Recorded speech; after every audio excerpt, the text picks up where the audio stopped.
12 atakuwa nyumbani. Uongo kweli? Uongo kweli?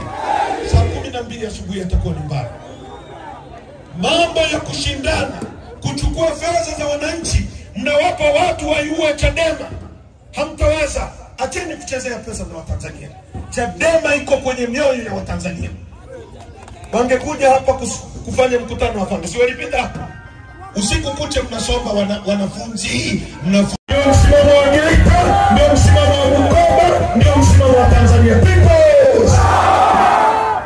Huo ndio msimamo wetu. Baraza la Maaskofu limetoa kauli, mmewasikia? Wamesema hivi, bado kuna muda wa kurekebisha sheria. Serikali irekebishe sheria. Baraza la Maaskofu walichosema, kwa sababu wao ni watu wa dini, wao wamesema pia kwamba no reforms no election, lakini wao wamezungumza